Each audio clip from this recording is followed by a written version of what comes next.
My dear friends, എല്ലാവർക്കും നമ്മുടെ ചാനലിലേക്ക് സ്വാഗതം. ഓക്കെ, ഇന്നത്തെ നമ്മുടെ topic current feelings of your person എന്നുള്ളതാണ്. നിങ്ങൾ സ്നേഹിക്കുന്ന വ്യക്തിക്ക് ഇപ്പോൾ നിങ്ങളോടുള്ള ഫീലിങ്സ്, യഥാർത്ഥമായിട്ടുള്ള ഫീലിങ്സ് എന്താണെന്നുള്ളതാണ്. വീഡിയോയിലേക്ക് പോകുന്നതിന് മുമ്പായിട്ട് ചാനൽ ഇതുവരെ സബ്സ്ക്രൈബ് ചെയ്യാത്ത ആരെങ്കിലും ഉണ്ടെങ്കിൽ ദയവായിട്ട് സബ്സ്ക്രൈബ് ചെയ്യുക. വീഡിയോ ഇഷ്ടമായാൽ തീർച്ചയായിട്ടും ലൈക്ക് ചെയ്യുക, ഷെയർ ചെയ്യുക, കമൻറ്റ് ചെയ്യുക. ഇതൊരു ജനറൽ റീഡിംഗ് ആണ്, അതുപോലെ തന്നെ ജനറൽലെസ്സുമാണ്, ടൈംലെസ് ആണ്.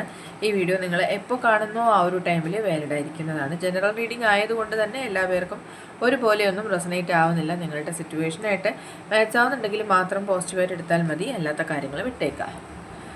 ഓക്കെ, നിങ്ങൾ ഡീപ്പായിട്ടൊന്ന് മെഡിറ്റേറ്റ് ചെയ്യുക, കോൺസെൻട്രേറ്റ് ചെയ്യുക, പോസിറ്റീവായിട്ട് തിങ്ക് ചെയ്യുക. എന്നതിന് ശേഷം വീഡിയോ തുടർന്ന് കാണുക. നമുക്ക് നോക്കാം current feelings of your person. നിങ്ങൾ സ്നേഹിക്കുന്ന വ്യക്തിക്ക് നിങ്ങളോടുള്ള യഥാർത്ഥമായിട്ടുള്ള ഫീലിങ്സ്. ഓക്കെ, ഒരു കാർഡ് മാറിപ്പോയിട്ടുണ്ട്. Current feelings of your person. ഒത്തിരി പേരും അറിയാൻ ആഗ്രഹിക്കുന്ന ഒരു കാര്യമാണ് നിങ്ങളുടെ പേഴ്സൺ ഈ ഒരു സിറ്റുവേഷനിൽ എന്താണ് നിങ്ങളെക്കുറിച്ച് ഫീൽ ചെയ്യുന്നത് എന്നുള്ളത്. Current feelings or current energy of your person for you. Current feelings of your person for you. Okay, I feel shattered about the situation എന്നുള്ളതാണ്. അവർ ഒരു ബ്രേക്കപ്പിലാണ് ഇപ്പോൾ നിങ്ങൾ അല്ലെങ്കിൽ നിങ്ങളുടെ പേഴ്സൺ ഉള്ളത് എന്നുള്ളതാണ്. ഈ ഒരു സിറ്റുവേഷൻ എന്ന് പറയുന്നത് അവർക്ക് താങ്ങാൻ കഴിയുന്നതിലും അപ്പുറമുള്ളൊരു വേദന അവർ എക്സ്പീരിയൻസ് ചെയ്യുന്നു എന്നുള്ളതാണ്. ഒരുപാട് ഫീലിങ്സ് ആണ് കാണുന്നത്. അവർ മറ്റെന്തൊക്കെയോ ചില കാര്യങ്ങളെ ഭയന്നുകൊണ്ടാണ് നിങ്ങളിൽ നിന്നും അകന്നു മാറിയിരിക്കുന്നത്. മറ്റ് വ്യക്തികൾ എന്ത് ചിന്തിക്കും അല്ലെങ്കിൽ മറ്റുള്ളവർ എന്ത് പറയും എന്നൊക്കെയുള്ള ഒരു ചിന്ത ഈ വ്യക്തിക്ക് ഓവറായിട്ടുണ്ടായിരുന്നു റിലേഷൻഷിപ്പിലായിരുന്ന സമയത്ത് തന്നെ.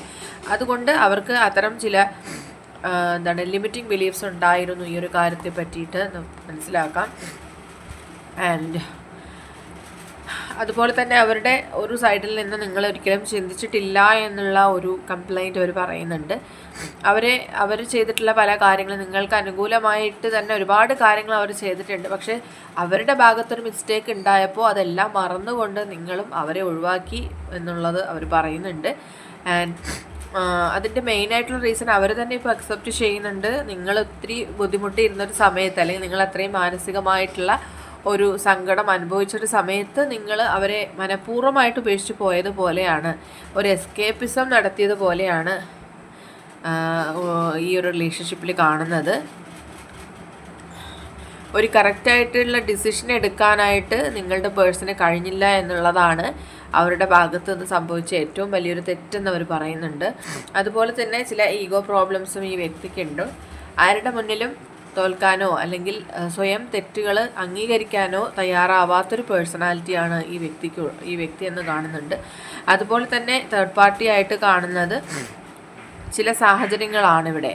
ഓക്കെ, അത് ഈഗോ ഇഷ്യൂസ് ആയിരിക്കാം, അല്ലെങ്കിൽ ചില പ്രത്യേക തരത്തിലുള്ള ക്യാരക്ടർ ഈ പേഴ്സൻ്റെതാണെന്ന് കാണുന്നുണ്ട്. We still have things to resolve and discuss. ഇനിയും പല കാര്യങ്ങളും പരസ്പരം തുറന്നു പറയാനും സൊല്യൂഷൻസ് കണ്ടെത്താനുമുണ്ട്. പല കാര്യങ്ങളും ഇപ്പോഴും പൂർണ്ണതയില്ലാത്തതുപോലെയാണ് ഈ റിലേഷൻഷിപ്പിൽ കാണുന്നത്. ആൻഡ് ഒരുപാട് തെറ്റുകൾ ഈ വ്യക്തിയുടെ ഭാഗത്തുനിന്ന് സംഭവിച്ചിട്ടുണ്ട്. അതുകൊണ്ട് തന്നെ അവർക്കിപ്പോൾ ഒരുപാട് റിഗ്രറ്റ് ഫീൽ ചെയ്യാണ്. ഈ ഒരു സാഹചര്യം അവർക്ക് ഭയങ്കരമായിട്ടുള്ള സ്ട്രെസ്സ് കൊടുക്കുന്നുണ്ട് എന്നാണ് അവർ പറയുന്നത്. And I have never felt A passion this intense. പക്ഷേ ഇപ്പോഴും അവർക്ക് നിങ്ങളോടുള്ള ആ ഒരു ഇൻറ്റൻസിറ്റി, ആ പ്രണയത്തിൻ്റെ ഇൻറ്റൻസിറ്റി അല്ലെങ്കിൽ ആ ഒരു പാഷൻ എന്ന് പറയുന്നത് പ്രെഡിക്റ്റ് ചെയ്യാൻ പറ്റാത്ത ഒന്ന് തന്നെയാണ്. ആ ഒരു കെമിസ്ട്രി എന്ന് പറയുന്നത് അവർക്ക് മറ്റൊരാളോടും അങ്ങനെ ഒരു ഇഷ്ടം തോന്നിയിട്ടില്ല എന്നുള്ളതാണ് അവർ ഇവിടെ പറയാൻ ആഗ്രഹിക്കുന്നത്. നിങ്ങൾക്കൊരു പ്രോമിസ് അവരിപ്പോൾ തരുന്നത് നിങ്ങൾ എന്ത് സ്നേഹമാണോ അല്ലെങ്കിൽ എത്ര ഡീപ്പായിട്ടുള്ളൊരു അറ്റൻഷനാണോ അവർക്ക് കൊടുത്തിരിക്കുന്നത്, അതുപോലെ തന്നെ തിരിച്ച് നിങ്ങളെയും ആ ഒരു ഫോഴ്സിൽ നിങ്ങളെ പ്രണയിക്കാനായിട്ട് അവർ ശ്രമിക്കുന്നുണ്ട്. ഒരുപാട് റിഗ്രറ്റ് ഉണ്ടാവുന്നുണ്ട് എന്നുള്ളതാണ് ഇവിടെ. ആ ഒരു റിഗ്രറ്റ് ഫീലിങ്സ് ആണ് കൂടുതലായിട്ടും കിട്ടുന്ന മറ്റൊരു എനർജി.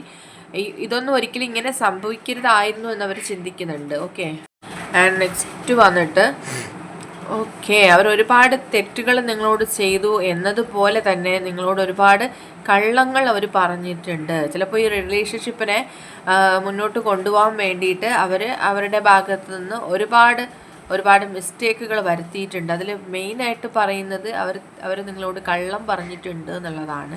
പക്ഷേ എന്തൊക്കെ ആയിരുന്നാലും ഇപ്പോഴും അവർക്ക് അവരുടെ ലൈഫിൽ നിങ്ങളെ വേണമെന്നുള്ള ആഗ്രഹമാണുള്ളത്.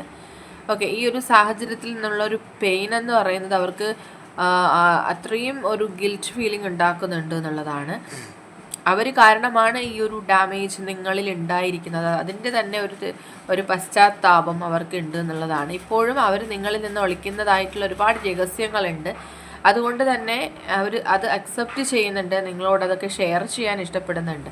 ഇപ്പോൾ നിങ്ങളുമായിട്ട് യാതൊരു കോണ്ടാക്റ്റിലില്ല, അല്ലെങ്കിൽ ഒരുപാട് ഡിസ്റ്റൻസിലായി പോയി, അങ്ങനെ ഒരു സാഹചര്യത്തിൽ പോലും എപ്പോഴും നിങ്ങളോടൊരു കണക്ഷൻ അവർക്ക് ഫീൽ ചെയ്യുന്നത്, ഒരു സോൾ ടൈ എപ്പോഴും നിങ്ങളും അവരുമായിട്ട് ഉണ്ട് എന്നുള്ളത് അവർക്ക് ഫീൽ ആവുന്നുണ്ടെന്നാണ് പറയുന്നത്. കുറച്ചുകൂടി അവരെ ഒന്ന് നിങ്ങളോട് എക്സ്പ്രസ് ചെയ്തിരുന്നുവെങ്കിൽ അവരെന്താണ്, അല്ലെങ്കിൽ അവരുടെ സങ്കല്പം എന്താണ്, അവരുടെ ചിന്തകൾ എന്താണെന്നൊക്കെ നിങ്ങളിൽ നിന്ന് ഹൈഡ് ചെയ്തത് തെറ്റായി പോയി എന്നാണ് അവർ ചിന്തിക്കുന്നത്. അവർക്ക് ഒരുപാട് റെസ്പോൺസിബിലിറ്റീസ് അവരുടെ ഫാമിലിയിൽ ഓൾറെഡി ഉണ്ട്. അത്തരം കാര്യങ്ങളൊക്കെയും അവർ നിങ്ങളിൽ നിന്ന് മറച്ചു വെച്ചു. ചിലപ്പോൾ അവരുടെ കുടുംബത്തിലെ തന്നെ പൂർണ്ണ ഉത്തരവാദിത്വം ഈ വ്യക്തിയുടേതായിരിക്കാം. അതൊക്കെ നിങ്ങളെ അറിയിച്ചാൽ ഒരു പക്ഷേ നിങ്ങൾ അവരെ വിട്ടു പോയി കാണുമോ, അല്ലെങ്കിൽ അത്തരം ഒരു സാഹചര്യം ഉണ്ടാകുമോ, ചില കാര്യങ്ങൾ നിങ്ങൾ അറിഞ്ഞാൽ അവരെ ഉപേക്ഷിച്ച് കളയുമോ എന്നൊക്കെയുള്ള ധാരണകളാണ് ഈ റിലേഷൻഷിപ്പിൽ നിന്നും ഈ ഒരു എസ്കേപ്പിസം അവർ ചെയ്യാനിടയായത്. അവർ ചെയ്ത തെറ്റുകൾക്കെല്ലാം നിങ്ങളോട് അവർ ഫർഗീവ്നെസ് ചോദിക്കുകയാണ്, തെറ്റിനോട് മാപ്പ് ചോദിക്കുകയാണ്. ആൻഡ് അത്രയും ആ പാസ്റ്റിൽ സംഭവിച്ച എല്ലാ കാര്യങ്ങളെയും ഓർത്തുകൊണ്ട് അവർക്ക് ഒരുപാട് വേദന ഉണ്ടാകുന്നുണ്ട്.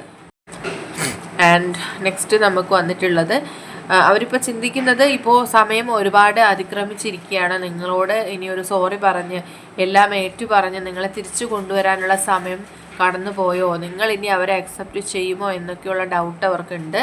ആൻഡ് അവരുടെ ജീവിതത്തിൽ ഒരു ബെറ്റർ പാർട്ടായിട്ട് ഇനി മുന്നോട്ട് നിങ്ങൾ ഉണ്ടാവണമെന്നവർ അത്രയും ഡീപ്പായിട്ട് തന്നെ ആഗ്രഹിക്കുന്നുണ്ട്. കാര്യങ്ങളൊന്നും തന്നെ അവരുടെ ഒരു പ്ലാനിലല്ല സംഭവിച്ചിരിക്കുന്നത് എന്നും അവർ മനസ്സിലാക്കുന്നുണ്ട്. അതുപോലെ തന്നെ ഒരുപാട് കാര്യങ്ങൾ അവർക്ക് ലൈഫിൽ ഇപ്പോൾ മിസ്സാവുന്നുണ്ട്. അതായത് എസ്പെഷ്യലി ഇപ്പോൾ അവർക്ക് കൂടുതലായിട്ടും നിങ്ങളെ ലൈഫിൽ മിസ് ചെയ്യുന്നു. ആ മിസ് ഫീലിങ്സ് ആണ് ഉണ്ടാവുന്നത് എന്നാണ് നമുക്കിവിടെ കാണാൻ കഴിയുന്നത്. ഓക്കെ, അപ്പോൾ ഇന്നത്തെ റീഡിംഗ് ഇവിടെ അവസാനിച്ചിരിക്കുകയാണ്. ജനറൽ റീഡിംഗ് ആയതുകൊണ്ട് എല്ലാ പേർക്കും ഒരുപോലെയൊന്നും റെസനേറ്റ് ആവുന്നില്ല. നിങ്ങൾക്ക് അക്സെപ്റ്റ് ചെയ്യാൻ പറ്റുന്ന കാര്യങ്ങളാണെങ്കിൽ അക്സെപ്റ്റ് ചെയ്തോളൂ, അല്ലാത്ത കാര്യങ്ങൾ വിട്ടേക്കുക. റീഡിംഗ് ഇഷ്ടമായെന്നുണ്ടെങ്കിൽ തീർച്ചയായിട്ടും ലൈക്ക് ചെയ്യുക, ഷെയർ ചെയ്യുക, കമൻറ്റ് ചെയ്യുക. സബ്സ്ക്രൈബ് ചെയ്യാത്തവരുണ്ടെങ്കിൽ സബ്സ്ക്രൈബ് ചെയ്തും സപ്പോർട്ട് ചെയ്യുക. ഇനി നമുക്ക് നെക്സ്റ്റ് ഒരു വീഡിയോയിലൂടെ വീണ്ടും കാണാം. അതുവരെയും ബൈ.